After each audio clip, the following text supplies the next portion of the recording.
कर्मों की गति समझने के बाद सफलता जल्द ही मिलेगी। जैसा कर्म करोगे वैसा ही फल प्राप्त होगा। यह कहावत हम सब ने बहुत बार अपने जीवन में सुनी होगी, लेकिन क्या सच में आप दिल से मानते हैं कि अच्छे कर्मों का फल अच्छा ही होता है? अंदर से कोई स्पष्ट उत्तर नहीं आ रहा होगा, क्योंकि हम अपने आसपास ऐसे बहुत से लोगों को देखते हैं जो जीवन भर अच्छे कर्म करते रहते हैं, लेकिन इसके बावजूद उन्हें अच्छे फल प्राप्त नहीं हो पाते। एक नौजवान कड़ी मेहनत करता है किसी परीक्षा में पास होने के लिए, लेकिन इस परीक्षा के परिणाम में उसे निराशा ही हाथ लगती है। तो इससे तो यही सिद्ध होता है कि जिन महापुरुषों ने ऐसा कहा है कि अच्छे कर्मों का फल अच्छा ही होता है, या तो वह महापुरुष गलत है या फिर हम कर्मों का लेखा जोखा समझ नहीं पाते।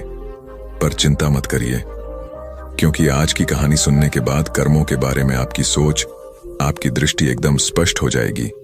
कहानी को आखिर तक जरूर सुने, तभी आप अच्छी तरह समझ पाओगे। पुराने समय की बात है। किसी गांव में राकेश और भोला नाम के दो भाई रहते थे। नाम जानता था कि वो कहने को भाई थे, लेकिन भाई जैसा प्रेम उन दोनों में नहीं था। राकेश बड़ा था और भोला से वह बहुत तेज और चालाक था। उसने बोला कि हिस्से में आने वाली खेती बाड़ी की जमीन भी खुद हड़प ली थी, इसीलिए भोला के परिवार को बड़े ही कष्ट के दिन झेलने पड़ रहे थे। भोला की पत्नी अक्सर बीमार रहा करती थी और उसके पास उसके इलाज के पैसे नहीं थे, लेकिन अपने भाई से विपरीत भोला बड़े ही शीतल स्वभाव का इंसान था। वो कभी किसी के साथ बुरा नहीं करता था, लेकिन उसके मन में अक्सर यह सवाल उठा करता था कि मैं किसी का बुरा नहीं करता है, किसी के बारे में बुरा सोचना तक नहीं हूं। मेरे साथ ऐसा क्यों होता है? क्यों मेरी पत्नी हमेशा बीमार रहती है? क्यों मेरे पास इतना भी धन नहीं है कि मैं अपना जीवन अच्छे से चला को? क्यों मुझे मेरे कर्मों का फल नहीं मिलता है? और मेरा भाई इतना झूठ है, इतना चालाक है, और वह हमेशा मजे में रहता है, उसी तो कोई परेशानी नहीं है। वह सोचने लगा कि शायद बुरे कर्मों का फल अच्छा मिलता है, अच्छे कर्मों का फल अच्छा नहीं मिलता, और धीरे धीरे इस क्रम में उसके मन में घर करने लग गया। उसी गांव से कुछ दूर एक सन्यासी अपनी कुटिया बनाकर रहा करता था। जब भी वो सन्यासी गांव में भिक्षा मांगने के लिए आता तो सबसे की बात कहता कि जो तूने किया वो तेरे हिस्से, और जो मैंने किया वो मेरे हिस्से। भोला इस बात का अर्थ कभी नहीं पाया। एक दिन जब वह गहरी चिंता में ही बार हुआ था तो उसके कानों में यही शब्द पड़ा कि जो तूने किया वो तेरे हिस्से, और जो मैंने किया वो मेरे हिस्से। जैसे ही ये शब्द भोला के कानों में पड़े तो गुस्से से तिलमिला उठा। उसने गुस्से में उस सन्यासी से कहा कि महात्मा, आप हमेशा ही की बात का रट लगाते रहे हैं जिसका कोई मतलब नहीं है। अगर आपकी बात सत्य होती तो मैं जीवन में अच्छे कर्म करते आया हूं, तो मेरे हिस्से में तो अच्छा ही कम होने चाहिए थे, अच्छा ही फल प्राप्त होना चाहिए था, लेकिन मुझे कुछ भी अच्छा फल प्राप्त नहीं हुआ। मेरी पत्नी हमेशा बीमार रहती है, खाने तक के पैसे नहीं होते हैं। हमारे पास सन्यासी ने बड़े ही शांत स्वर में कहा कि ऐसा प्रतीत होता है बेटा की परिस्थितियों से तुम हार मान चुके हो। कठिन परिस्थितियों ने तुम्हारी सोच पर गहरा असर डाला है। हमारे समय में तुम्हारी सोच भी बदल कर रखती है। तो काम करना, आज संध्या समय कुछ पल लेकर मेरे आश्रम में आना, फिर मैं तुम्हारे सारे सवालों के जवाब दूंगा। और यह कहकर वह सन्यासी अपना भिक्षा पात्र लेकर अगले घर की तरफ निकल जाता है। संध्या समय भोला ने कुछ काल खरीदे और गांव से दूर उस सन्यासी की कुटिया की तरफ निकल पड़ा। जैसे जैसे वो रास्ते पर आगे बढ़ रहा था, उसे अथाह शांति का अनुभव हो रहा था। क्योंकि रास्ता गांव से दूर था, इसीलिए उसमें कोई हलचल नहीं थे। बस रास्ते में जगह जगह कुछ लंगूर बंदर दिखाई दे रहे थे। भोला के मन में आया कि वह कुछ पल उन बंदरों और उन लंगूर को खिला दें, लेकिन फिर उसने सोचा कि अगर मैं फल लेकर सन्यासी के पास नहीं गया तो मेरे सवालों के जवाब मुझे नहीं मिलेंगे। इसीलिए बंदरों से भोपाल बचाता हुआ उस सन्यासी की कुटिया तक पहुंचा। जैसे ही भोला उस कुटिया में पहुंचा, वैसे ही सन्यासी बोल पड़ा। अगर मन में था तो यह फल खिलाफ क्यों नहीं दिया बंदरों को? यह सुनकर भोला आश्चर्यचकित रह गया। सन्यासी को कैसे पता चला कि उसके मन में बंदरों को फल खिलाने की इच्छा उठी थी?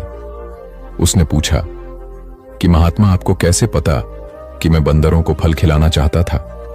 सन्यासी ने बड़े ही शांत स्वर में कहा कि जरूरी यह नहीं है कि मुझे कैसे पता चला। हम तो सन्यासी हैं, सबके मन की बात पढ़ लेते हैं। पाया जरूरी यह बात समझना है कि जिस तरह एक बांझ हजारों गायों के बीच अपनी मां को ढूंढ लेता है, उसी प्रकार कम अपनी कर्ता को ढूंढ ही लेता है। यह कम मेरे हाथों ही होना लिखा था। और यह कहकर सन्यासी ने उसके हाथ से फल लिए और बंदरों को खिलाना शुरू कर दिया। भोला इस बात का मतलब समझ नहीं पाया, इसीलिए उसने उस सन्यासी से सवाल किया कि महात्मा, मैं आपकी बात का आशय समझ नहीं, कृपया करके मुझे अज्ञानी को इसका मतलब समझाने की अनुकंपा करें। सन्यासी ने बड़े शांत स्वर में कहना शुरू किया कि बेटा, मनुष्य को हमेशा यही लगता है कि वही करने वाला है, वही करता है और वही कम करेगा। लेकिन समझने की बात यह होती है कि कम आपका खुद चुनाव करता है, आप कम का चुनाव नहीं करते हैं। अगर आप किसी काम को करने के योग्य हैं, तो हजारों लोगों के बीच में से कम आपको अपने आप ढूंढ कर निकाल लेगा। कर्मों को करना शुरू करो, और जब तुम योग्य बन जाओगे तो बड़ा करना, या कहें कि मुख्य कारण, या फिर जिस कर्म के लिए तुम बने हुए हो, तो कम तुम्हारे पास खुद चल कर आएगा। उदाहरण के लिए तो इन बंदरों को देखो। इन बंदरों ने छोटे छोटे कम करके पेड़ों पर चलना सीखा, गुलाटी लगाना सीखा, और इसी प्रकार छोटे छोटे कम करते हुए पीएम मुंह तक पहुंच गए। और मुंह तक पहुंचने के बाद इनके पास इन खाना खुद ही पहुंच गया। इसीलिए अपनी रोजमर्रा की जिंदगी में छोटे छोटे कम करते हुए अपने आप को योग्य ना दे जाओ। और जब तुम योग्य बन जाओगे तो अपने आप बड़ा लक्ष्य तुम्हें प्राप्त हो जाएगा। सन्यासी ने अगला का ढंग कहना शुरू किया, जो कि बहुत ही जरूरी था। ध्यान लगाकर सुनना। अगर तुम योग्य बनने के लिए कम नहीं करोगे तो दो लोगों की गंभीरता भी प्रभावित करने लगेंगे। उदाहरण के लिए तुम्हारी पत्नी कई दिनों से बीमार है। तुम अक्सर यही सोचते हो कि मुझे किन कर्मों की सजा मिल रही है, लेकिन समझने की बात यह होती है कि तुम्हारी पत्नी बीमार अपने कर्मों की वजह से है, तुम्हारे कर्मों की वजह से नहीं है। तुम्हारे कर्म तो अच्छे हैं, लेकिन क्या पता तुम्हारी पत्नी के कम अतीत में अच्छे ना रहे हो, जिसकी वजह से वह बीमार हो गई हो, और तुम्हारी पत्नी के कर्मों की वजह से तुम्हें भी दुख झेलना पड़ रहा है। और इसी प्रकार बेहद से मनुष्य अपने बच्चों की वजह से, अपने परिवार की वजह से, इन सब की वजह से खुद दुख झेल रहे होते हैं। लेकिन जरा सोचो, अगर तुम योग्य होते तो तुम अपनी पत्नी का खुद इलाज करवा पाते, उसकी बीमारी दूर करवा पाते। और क्या पता अगर तुम योग्य होते तो तुम्हारा किसी दूसरी स्त्री के साथ विवाह हुआ होता है जो समस्त होती, लेकिन तुम योग्य नहीं थे, इसीलिए तुम अपनी पत्नी की वजह से खुद दुख झेल रहे हो। अगर तुम योग्य बन जाओ तो दूसरे लोगों के कम तुम्हें प्रभावित नहीं कर पाएंगे। सन्यासी ने भोला को चेतावनी देते हुए कहा कि याद रखना, भूल आपको वो नहीं मिलता जो आप चाहते हो, बल्कि वह मिलता है जिसके आप योग्य हो। इसीलिए अपनी योग्यता को बढ़ाने पर काम करो, उसके लिए कम करो। कर्म का फल पाने के लिए कभी कम मत करो। भोला ने सन्यासी से हाथ जोड़कर एक सवाल पूछा कि महात्मा, मुझे यह बताने की अनुकंपा करें कि मैं अपनी योग्यता किस प्रकार बढ़ा सकता है, ताकि मेरा मुख्य कम मुझको खुद ढूंढ सके।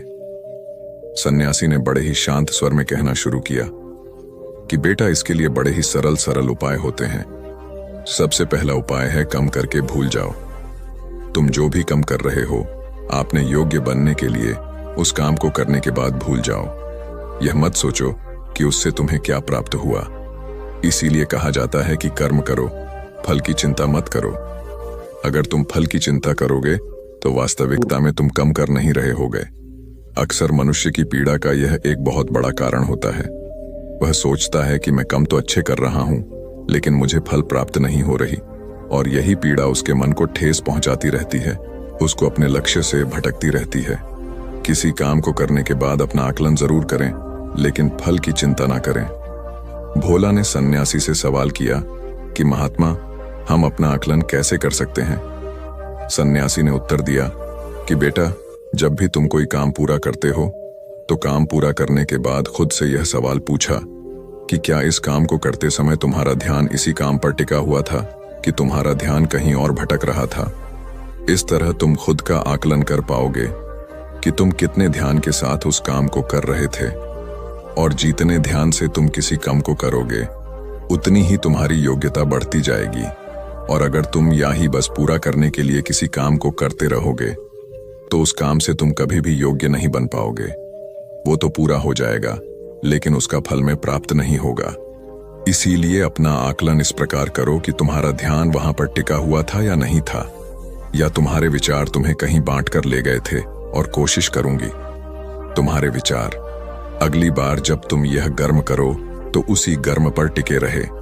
उधर दूसरी बातों में बांटकर ना भोला ने इस पर एक सवाल पूछा कि महात्मा, जब भी हम कोई कम करते हैं तो हमारा मन विचारों से ग्रस्त हो जाता है, वह तरह तरह की बातें सोचने लगता है, तो हम किस तरह अपने मन को एक ही कम पर कर रख सकते हैं? इसके लिए कोई उपाय बताएं। सन्यासी ने इसका उत्तर देते हुए कहना शुरू किया कि बेटा, जब भी तुम किसी काम को करते समय अपना पूरा भाव में डाल देते हो तो तुम्हारे विचार उसी क्रम पर केंद्रित रह सकते हैं। पूरे निष्ठा, प्रेम और सद्भाव के साथ किया गया करना, तुम्हारे विचारों को इधर उधर नहीं भटकने। डेटा विचार तभी तुम्हें दूसरी दिशाओं में कर ले जाते हैं। जब तुम उस काम को पूरी निष्ठा के साथ नहीं करते तो उसमें पूरा प्रेम नहीं डालते, उसमें पूरा भाव नहीं दिखाते। जब यह तीनों चीजें तुम मुश्किल में डाल देते हो तो स्वाभाविक रूप से तुम पूरी तरह उसमें सम्मिलित हो जाते हो और तुम्हारा मन और मस्तिष्क एक ही जगह पर टिका रहता है। सन्यासी ने अपनी बात खत्म करते हुए कहा कि अगर कोई इंसान, कोई मनुष्य इन उपायों का सही तरीके से इस्तेमाल करता है, उनका पालन करता है, तो किसी भी कम के लिए अपने आप को योग्य बना सकता है। और एक बार अगर वह योग्य बन जाता है तो उसी बछड़े की भांति उसका कलम उसे अपने आप ढूंढ लेता है। भोला को कुछ फलों के बदले जीवन भर का ज्ञान मिल चुका था। उसे स्पष्टता मिल चुकी थी।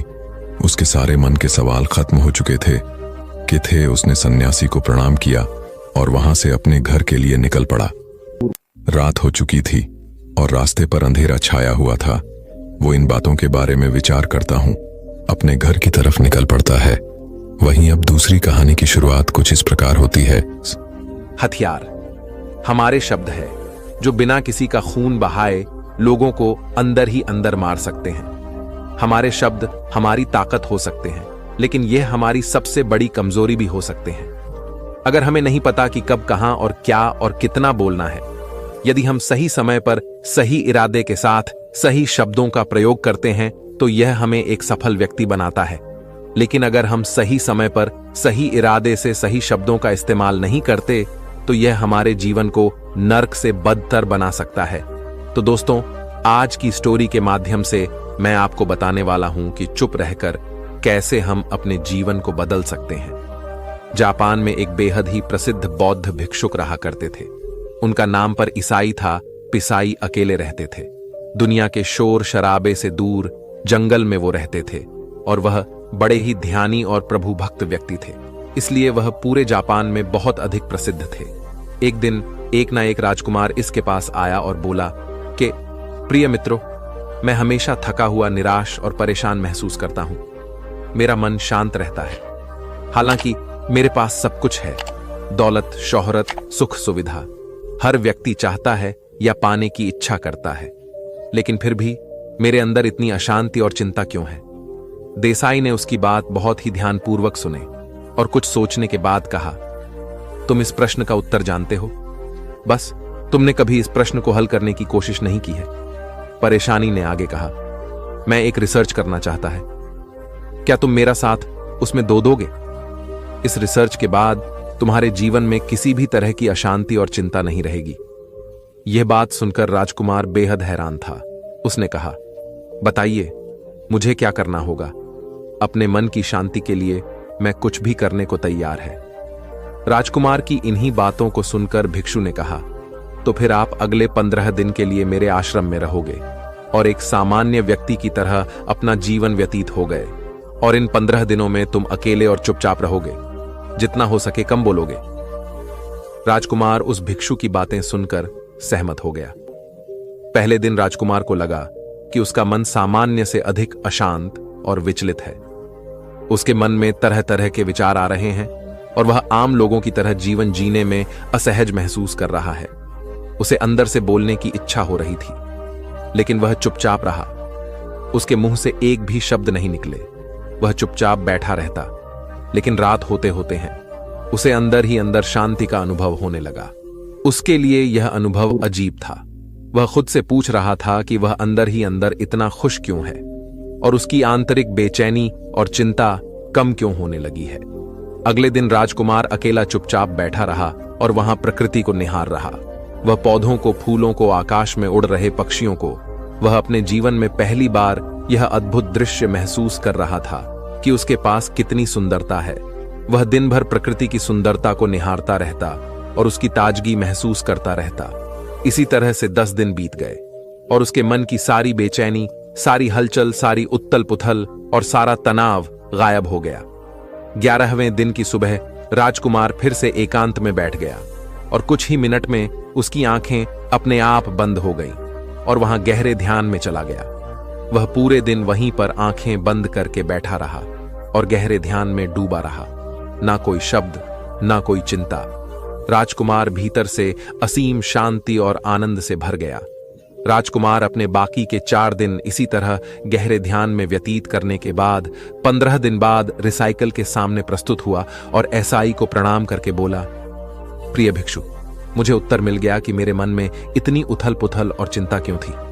मैं जान गया कि मेरा मन इतना शांत और विचलित क्यों था। मुस्कुराते हुए पूछा, बताओ क्या उत्तर मिला तो है? राजकुमार ने कहा, मैं आवश्यकता से अधिक बातें करता था। मैं किसी पर भी अपने शब्द और ऊर्जा व्यर्थ करता था। मैं दिन भर अपने लोगों से फालतू की बातें करता रहता और फिर उन्हीं के बारे में अकेले में सोचता रहता और ज्यादातर समय नकारात्मक ही सोचता रहता। इस तरह मैं बस अपना समय बर्बाद कर रहा था। ज्यादा बोलने और नकारात्मक सोचने की वजह से मेरा मन अशांत और बेचैन हो गया था और इसी वजह से मैं किसी भी काम को ठीक से नहीं कर पा रहा था, जिसकी वजह से मैं हर काम में असफल होने लगा। और आप फिर इन्हीं लगातार मिलने वाली असफलताओं की वजह से ही मैं और भी उदास और चिड़चिड़ा हो गया। इन्हीं सभी चीजों की वजह से मेरा जीवन नष्ट हो रहा था। लेकिन यहां पर बिताए हुए 15 दिन मेरे लिए पूरी तरह से अलग थे। मुझे कुछ अलग ही एहसास यहां पर हो रहा था। अब मुझे ऐसा लग रहा है मैं अपना जीवन पूरी तरह से जी रहा है, लेकिन इससे पहले मैं अपना जीवन गलत तरीके से जी रहा था। और मैंने यह भी सीखा कि हमें सिर्फ ध्यान करने की जरूरत नहीं है। ध्यान अपने आप होता है जब हम इस शांत और मौन होते हैं।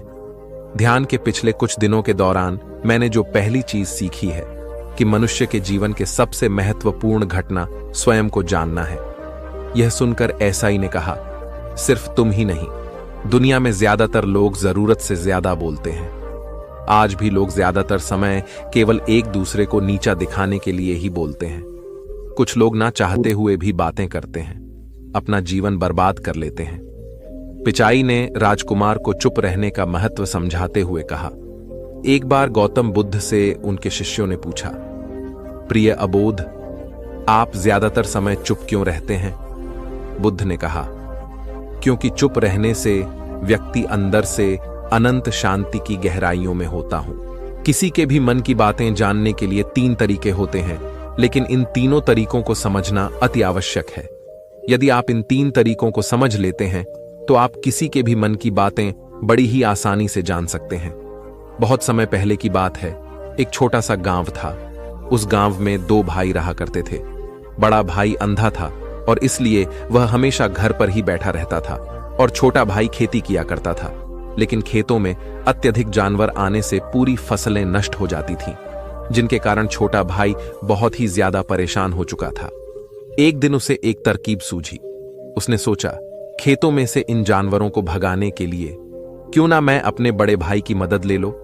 वैसे भी बड़े भाई या अंधे हैं, खेतों में बैठे रहेंगे और जानवरों की आहट आने पर उन्हें जोर से चिल्लाकर भगा भी सकते हैं, जिससे हमारी फसलें नष्ट होने से बच जाएंगे। यह सब सोच विचार करने के बाद उसने अपने खेत में एक झोपड़ी तैयार कर ली और अपने अंधे भाई को खेत में बैठा दिया और उनसे कहा, भैया, यदि कोई जानवर की आहट आपको सुनाई दे तो आप जोर जोर से चिल्लाना। यह सुनकर वह जानवर यहां से भाग जाएंगे और हमारी फसलें नष्ट होने से बच जाएंगी। बड़ा भाई खुशी खुशी अपने छोटे भाई की बात मान भी लेता है और वह उस दिन से खेत में ही रहना शुरू कर देता है। जब भी किसी जानवर की आहट उसे सुनाई देती तो वह जोर जोर से चिल्लाने लगता है। जिससे वह जानवर वहां से भाग जाता था। ऐसा करते करते कई दिन बीत चुके थे। तभी एक दिन उसके खेत में एक हिरण भागता हुआ आया और वह खेत की बात को तोड़कर वहां से भाग गया। लेकिन उसे हिरण का पीछा करते हुए एक राजा भी उस खेत में आ पहुंचा। तभी राजा की नजर उस अंधे भाई पर पड़ती है।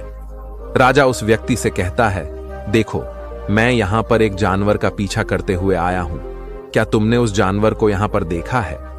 पर वह व्यक्ति कहता है, हे राजन, मैं तो अंधा हूं, मैं भला किसी जानवर को कैसे देख सकता हूं? लेकिन मैं आपको इतना जरूर बता सकता हूं कि जो जानवर मेरे खेतों से भाग कर गया है आपके लायक नहीं है। आप उसके पीछे अपना समय बर्बाद ना करें। राजा संदेह व्यक्त की बात सुनकर बड़ा ही अचरज में पड़ जाता है। वह सोचने लग जाता है कि यह तो फिर इसे कैसे पता चल गया कि जिस हिरण की तलाश कर रहा हूं वह मेरे लायक नहीं है। तभी राजा उस अंधे व्यक्ति से कहता है, कहीं तुम मुझसे झूठ तो नहीं बोल रहे हो कि तुम अंधे हो, और तुम्हें कैसे पता कि जो जानवर यहां से भागा है वह मेरे लायक ही नहीं है? इस पर वह अंधा व्यक्ति कहता है, राजन, जिसे आप एक हिरण समझ रहे हैं, असल में वह एक हिरण नहीं है, बल्कि एक मादा हिरण है, और वह गर्भवती भी है। और जहां तक मुझे हाथ है, मैंने कभी किसी राजा को किसी गर्भवती हिरण का शिकार करते हुए नहीं सुना है, और इसी कारण से मैं आपसे यही कह रहा हूं, ईरान आपके लायक नहीं है। आप उसके पीछे अपना समय व्यर्थ ना करें। यह सुनकर राजा और भी अचरज में पड़ गया कि अंधा आदमी कैसे जान सकता है कि वह हिरण गर्भवती है। राजा कुछ देर सोच विचार करने के बाद अपने सेनापति से कहता है, सेनापति जी, मुझे जानवर जिंदा चाहिए, क्योंकि मुझे यह पता करना है कि क्या वह गर्भवती है या नहीं, क्योंकि यह अंधा आदमी बहुत विश्वास के साथ कह रहा है, और मुझे इस बात की पुष्टि है, यदि वह नहीं हुई और गर्भवती भी हुई तो वहां हमारे शिकार के लायक नहीं है, क्योंकि हम तो एक हिरण का पीछा कर रहे थे। इसलिए जाओ और पता करो क्या वह हिरण है। सेनापति राजा से आज्ञा लेकर आगे की ओर चला गया, और कुछ देर बाद जब वह वापस लौटा तो वह राजा से कहता है, राजन, इस अंधे आदमी ने आपसे जो भी बातें कही थीं वह बिल्कुल सही थी। वह एक हिरण नहीं है और वह गर्भवती भी है। यह सुनकर राजा आश्चर्यचकित हो गया। सोचने लगा कि एक अंधा आदमी जो कभी देख नहीं सकता है या कैसे जान सकता है, आखिर इसे कैसे पता चल गया? ऐसे कई सारे प्रश्न राजा के मन में उमड़ने लगी। अब राजा ने ठान लिया था कि मुझे इस बात की तह तक पहुंच कि आखिर यह अंदाज में कैसे जानता है कि वह जानवर गर्भवती है। यह सोचकर राजा उस अंधे आदमी के पास जाता है और उस अंधे आदमी से कहता है, देखो, मैं या तो नहीं जानता कि तुम सचमुच में अंधे हो या नहीं, लेकिन मैं तुमसे एक बात जानने आया हूं, क्या तुम मेरे प्रश्न का सही सही जवाब दोगे? इस पर वहां अंधा व्यक्ति कहता है, राजन, आप जो कुछ भी पूछना चाहते हैं आप पूछ सकते हैं, मैं आपको बिल्कुल सच सच जवाब दूंगा। इस पर राजा कहता है, देखो, एक तो तुम कहते हो कि तुम अंधे हो, और दूसरी तरफ तुमने यह बता दिया कि जिस जानवर का पीछा कर रहा हूं वह एक ही नहीं है और वह गर्भवती भी है। तुम्हें कैसे पता चल गया? तुम्हारे खेत में तो और भी जानवर आते होंगे, और भी तो जानवर यहां से गुजरते होंगे, फिर तुमने यह कैसे अंदाजा लगाया? तभी वह अंधा व्यक्ति रहा, जैसे कहता है, हे राजन, आप जिसका पीछा कर रहे थे वह जब मेरे खेत में आई तो उसकी रफ्तार और उसके भागने की आहट से मुझे यह एहसास हो चुका था कि वह एक हिरण है, और मेरे खेत की जो बात है, जो जानवरों को रोकने के लिए खेत के चारों तरफ बनी है, वह बहुत छोटी है, उसकी ऊंचाई ज्यादा नहीं है, लेकिन वह जानवर इस बात को तोड़कर भागे, और यदि वह इस बात को छलांग लगाकर पार करने का प्रयास करती तो इससे उसके बच्चे को खतरा हो जाता, और इसी बात से मैंने यह पता लगा लिया कि वह गर्भवती है। इस पर राजा के मन में एक और प्रश्न उठा। राजा ने कहा कि तुम्हें कैसे पता चल गया कि वह एक ही है? और भी दो जानवर यहां से आते जाते होंगे। इस पर वह अंधा व्यक्ति कहता है, सुबह शाम यहीं पर बैठा रहता हूं और मेरे सुनने की शक्ति बहुत तेज है। मैं भाव सकता हूं कि कौन सा जानवर मेरे खेत में आया है, और उसी के आधार पर मैं जोर जोर से चिल्लाता हूं ताकि वह मेरे खेत से भाग जाए और मेरे खेत की फसलें नष्ट होने से बच जाएं। राजा उस अंधे आदमी का यह जवाब सुनकर पूरी तरह से संतुष्ट हो चुका था। वह मन ही मन सोच रहा था कि आदमी भले ही अंधा है, लेकिन यह तो बड़ा ज्ञानी मालूम पड़ता है। इस आदमी से कुछ न कुछ तो काम निकलवाना ही चाहिए। यह विचार लिए राजा वहां से वापस अपने महल की ओर लौट जाता है। कुछ दिनों के बाद राजा अपने सेनापति को आदेश देता है कि जाओ और उस अंधे व्यक्ति को महल लेकर आओ। सेनापति अपने राजा की आज्ञा का पालन करता है। वह तुरंत ही उस अंधे आदमी के पास पहुंचता है और उस अंधे आदमी को राजमहल चलने के लिए कहता है। अंधा व्यक्ति बड़ा ही चालाक था।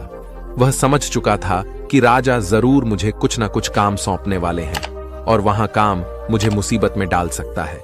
लेकिन फिर भी वह सेनापति की बात मान ली और सेनापति के साथ राजमहल पहुंच गया। राजमहल पहुंचते ही राजा उस अंधे व्यक्ति से कहता है, आप तो बड़े ज्ञानी हैं, आपको किसी भी बात का पता बड़ी आसानी से चल जाता है। आज मैंने आपको यहां इसलिए बुलाया है क्योंकि मैं आपसे यह जानना चाहता हूं कि मेरी पत्नी पतिव्रता है या नहीं। इस पर वह अंधा व्यक्ति कहता है, हे राजन, यह कैसा प्रश्न हुआ? इस पर राजा कहता है, मैंने बिल्कुल उचित प्रश्न किया है, मुझे इस प्रश्न का उत्तर दीजिए। इस पर वह अंधा व्यक्ति कहता है, हे राजन, यह सारी बातें जाने दीजिए। आपकी शादी को इतने साल बीत चुके हैं और अब आप यह बात क्यों जानना चाहते हैं? आपके मन में ऐसे प्रश्न क्यों उठ रहे हैं? इस पर राजा जिद करते हुए कहता है, आपको मुझे इस प्रश्न का उत्तर जरूर देना होगा। यदि आप मुझे इस प्रश्न का उत्तर नहीं देंगे तो मैं आपको मृत्युदंड दे दूंगा। राजा के मुंह से यह बात सुनकर वह अंधा व्यक्ति कहता है कि राजा, यदि आप इस प्रश्न का उत्तर जानना चाहते हैं तो उसके लिए आपको मेरा एक काम करना होगा। राजा कहता है, बोलो, मुझे क्या काम करना होगा? इस पर वह कहता है, इसके लिए आपको अपनी पत्नी को मेरे साथ कमरे में अकेले छोड़ना होगा। उस अंधे व्यक्ति की यह बात सुनकर राजा पहले तो क्रोधित हो जाता है, लेकिन फिर कुछ सोच विचार करने के बाद वह उस अंधे व्यक्ति की बात मान लेता है और अपने से सेनापति को आदेश देता है, डीजी, इस व्यक्ति को और मेरी पत्नी को एक कमरे में कुछ देर के लिए अकेला छोड़ दें। सेनापति बिल्कुल वैसा ही करता है। अब राजा की पत्नी और वह आदमी एक कमरे में बंद हो चुके थे। तभी आदमी राजा की पत्नी से कहता है, रानी, मैं आप छूना चाहता हूं। इस बात पर रानी अत्यधिक क्रोधित हो जाती है और उस अंधे व्यक्ति को पकड़ पकड़ कर पीटने लगती है। कभी हाथों से तो कभी लातों से तो कभी पटक पटक कर। इस तरह उसने अंधे आदमी की बहुत पिटाई की। उसके बाद किसी तरह से सेवा अंधा आदमी अपनी जान बचाकर वहां से भाग निकलता है और राजा के पास पहुंचता है और राजा से कहता है, हे राजन, आपकी पत्नी पतिव्रता नहीं है। यह बात सुनकर राजा अत्यधिक क्रोधित हो उठता है और राजा अपनी तलवार म्यान से निकालकर सीधा अपनी पत्नी की ओर जाता है। क्रोधित होकर वहां अपनी रानी से कहता है, रानी जी, आज मैं जो भी सवाल आपसे करने वाला हूं उसका मुझे सच सच जवाब दीजिएगा, और यदि आपने एक शब्द भी छोटा कहा तो मैं आपका सर अभी आपके के धड़ से अलग कर दूंगा। आगे राजा कहता है, मुझे बताइए, आप पतिव्रता हैं या नहीं? इस बार रानी कहती हैं कि राजन, आप भले मुझे जान से मरवा दें, लेकिन आज मैं सच बोलूंगी, मैं पतिव्रता नहीं हूं। राजा यह बात सुनकर बहुत ही दुखी और निराश हो जाता है। उस अंधे आदमी ने जो भी कहा था वह बिल्कुल सच कहा था। यह बात सुनकर तुरंत ही राजा उस अंधे आदमी के पास पहुंचता है और आकर उस अंधे आदमी से कहता है, तुम्हें कैसे पता चला कि मेरी पत्नी पतिव्रता नहीं है? अंधा कहता है, राजन, बड़ी सीधी सी बात है। मैंने तो आपकी पत्नी से बस इतना ही कहा था कि मुझे आपको छूना है, और इस बात पर वह इतना क्रोधित उठी कि उन्होंने गुस्से में आकर मुझे लात घूंसे पीटना शुरू कर। भला कोई औरत किसी और मर्द को कैसे छू सकती है? लेकिन उन्होंने आव देखा ना ताव, बस लात घूंसे मुझ पर बरसना शुरू कर दी, और एक पतिव्रता नारी कभी भी पराए मर्द को नहीं छूटी। जब मैंने उनसे छूने के लिए कहा था तो वह उस वक्त मुझे मना कर सकती थी, लेकिन उन्होंने तो मुझे पीटना शुरू कर दिया और देखते ही देखते उन्होंने मेरे पूरे शरीर को छू लिया। अब आप ही बताइए, ऐसी स्त्री भला पतिव्रता कैसे हो सकती है? इस बात पर राजा कहता है, तुम तो बड़े ज्ञानी मालूम पड़ते हो, तुम्हारी बात बिल्कुल सही है। चलो, तुम मेरे एक और प्रश्न का जवाब, तो तुमने मुझे इस प्रश्न का सही जवाब दे दिया तो मैं तुम्हें यहां से जाने दूंगा। राजा उस अंधे आदमी से कहता है कि तुम मुझे बताओ, क्या मैं सच में अपने पिताजी का ही बेटा हो या फिर किसी और का? इस पर अंधा आदमी कहता है, हे राजन, इस बात से आपको क्या लेना देना? आप किसी की भी औलाद हो, आखिर आप इस राज्य के राजा ही, इसलिए इस प्रश्न को जाने दीजिए। ताजा कहता है, नहीं नहीं, मुझे इस प्रश्न का सही जवाब चाहिए, अन्यथा यह प्रश्न मुझे बहुत परेशान करता रहेगा, इसलिए मैं इसका सही सही जवाब आपसे जानना चाहता हूं। यदि तुम इसका सही सही जवाब दे देते हो तो तुम यहां से जा सकते हो। इस पर वह आदमी कहता है, इसके लिए तो मुझे आपकी मां के पास भी जाने की आवश्यकता नहीं है, लेकिन उससे पहले मैं चाहता हूं कि आप मुझसे वादा करें कि आप मुझ पर क्रोध नहीं करेंगे। राजा ने कहा, मैं तुमसे वादा करता हूं, मैं तुम पर क्रोध नहीं करूंगा। उसके बाद वह अंधा आदमी राजा से कहता है, राजेंद्र राजन, आप तो अपने ही पिता के पुत्र, लेकिन आप पर एक कंजूस सेठ की छाया पड़ी हुई है। यह सुनकर राजा बहुत ही क्रोधित हो उठा और वह तुरंत तलवार निकालकर अपनी मां के पास पहुंच जाता है। वहां पर पहुंचने के बाद अपनी मां से कहता है, मां, मुझे सच सच बताइए, क्या मैं अपने ही पिता का पुत्र हूं या नहीं? यदि आपने मुझे सही सही नहीं बताया तो मैं यहीं पर प्राण त्याग दूंगा। मुझे बताओ, क्या सच है? इस पर उस राजा की मां कहती हैं, बेटा, तू है तो अपने ही पिता का पुत्र, लेकिन तुम्हारे ऊपर एक कंजूस सेठ की छाया पड़ी हुई है। जब मैं एक बार नहाने के बाद अपना मुंह आईने में देख रही थी, तभी उस कांच के पीछे मुझे एक कंजूस सेठ नजर आता है और उसी की छाया तुम पर पड़ चुकी है। यह सुनते ही राजा और भी ज्यादा अचरज में पड़ जाता है और वह तुरंत दौड़ा दौड़ा वापस उस अंधे आदमी के पास पहुंचता है और उस अंधे आदमी से कहता है, तुम्हें कैसे पता चला कि मुझ पर एक कंजूस सेठ की छाया पड़ी हुई है? इस पर अंधा आदमी कहता है, राजन, आपने मुझसे कई सारे सवाल पूछे, जिनका जवाब भी मैंने आपको सही से दिया। यदि कोई और राजा होता तो मुझे उसके बदले ढेर सारे इनाम दिया होता, लेकिन अब तक आपने मुझे एक फूटी कौड़ी भी नहीं दी। इस बात से मैंने अंदाजा लगा लिया था कि आप बहुत कंजूस हैं। यह बात सुन राजा जोर जोर से हंसने लगा और कहता है कि आप जो भी मांगे तो मैं आपको अवश्य दूंगा, लेकिन मुझे यह बात बताओ कि तुम्हें कैसे पता चल जाता है कि कौन सी बात सही है और कौन सी बात गलत? तुम किसी की बात का इतना सटीक और सही जवाब कैसे दे पाते हो? इस पर अंदाज में कहता है कि हे राजन, मैं तो वैसे ही अंधा हूं। मेरी आंखें होती तो मैं किसी के भी मन की बातें बड़ी सरलता से जान लेता। मन की भी एक भाषा होती है और यह भाषा मनुष्य के शरीर के व्यवहार के रूप में देखी जा सकती है। उसकी आंखों से, उसके होंठों से, उसकी दान करने के तरीकों से, उसकी क्रियाओं से यह पता किया जा सकता है कि उसके मन में क्या चल रहा है।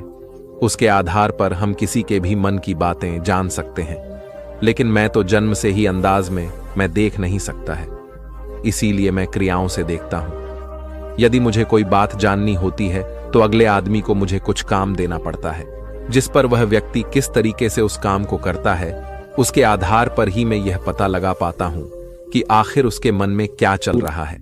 तभी वह राजा कहता है, तो इसका अर्थ यह हुआ कि मैं भी किसी के भी मन की बातें जान सकता हूं। इस पर वह अंधा आदमी कहता है कि हे राजन, अवश्य, किंतु उससे पहले आपको अपने ऊपर काम करना होगा और वह अपने मन को शांत करना, अपने मन को वर्तमान में लाना, जिसके लिए मैं आज आपको 3 तरीके बताने वाला हूं और यह तीनों ही तरीके बड़े ही आसान हैं और सरल थे। किंतु हे राजन, उससे पहले आपको एक काम करना होगा, अपने मन को एकाग्र करना होगा। जब हम अपने मन को एकाग्र करते हैं, अपने मन को वर्तमान में लाते हैं, तो हम दूसरे के मन की बातें जान सकते हैं, क्योंकि वह आदमी अभी भी अपने मन में वर्तमान में ही सोच रहा है और हमारे मन को वर्तमान में ही लाना होगा, तभी हम उसके मन की बातें जान सकें। यदि हम अतीत में हुई घटनाओं के बारे में सोच रहे होंगे तो जो अगला आदमी में सोच रहा है, वर्तमान में अपनी मन में बहुत कर रहा है, वह हम कैसे जान पाएंगे? क्योंकि हम तो अतीत की घटनाओं में डूबे हुए हैं। इसलिए किसी के भी मन की बातें जानने के लिए सबसे पहले हमें अपने मन को एकाग्र करना होगा, उसे वर्तमान में लाना होगा। फिर वह अंधा व्यक्ति राजा से कहता है, हे राजन, जो 3 तरीके मैं आपको बताने वाला हूं, इन 3 तरीकों से आप बड़ी आसानी से किसी के भी मन की बातें जान सकते हैं। यह राजा जो सबसे पहला तरीका है, वह आंखों पर ध्यान देना।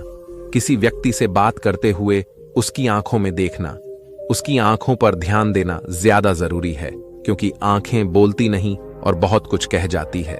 यदि हम किसी व्यक्ति की आंखों को, इशारों को समझना सीख जाएं, तो हम यह जान पाएंगे कि व्यक्ति के दिमाग में क्या चल रहा है, वह क्या सोच रहा है। और अभी वह क्यों करने वाला है। मेरे पास आंखें नहीं हैं, लेकिन मैंने अपने गुरु से यह विद्या सीखी है, क्योंकि बहुत साल पहले मेरे पास आंखें थीं और मैं उस वक्त लोगों के मन की बातें केवल आंखों में ही देखकर जान लेता था।